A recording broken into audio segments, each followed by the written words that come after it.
Dans ce journal, on parle également santé avec le fonds pandémique de la Banque mondiale en appui au gouvernement gabonais en vue de prévenir la riposte face aux situations d'urgence.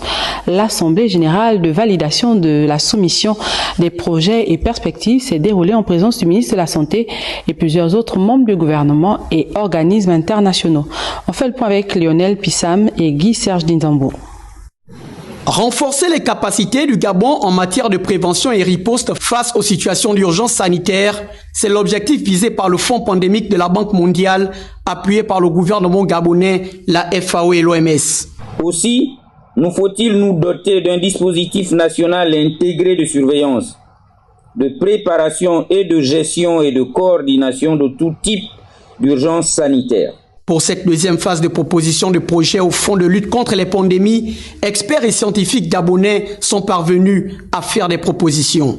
Le premier axe de la proposition porte sur le renforcement des cadres réglementaires et des mécanismes de coordination multisectorielle de gestion des urgences sanitaires. Le deuxième axe porte sur le renforcement du système national de surveillance.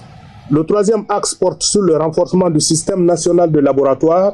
Et enfin, le renforcement des ressources humaines. Ayant pour référence la crise sanitaire mondiale de 2019, le Gabon s'engage dans cette lutte avec des propositions et une contribution de 35 millions de dollars. Notre pays a eu à faire face à des urgences sanitaires, dont certaines de grande ampleur, qui ont fortement ébranlé notre système sanitaire et notre économie.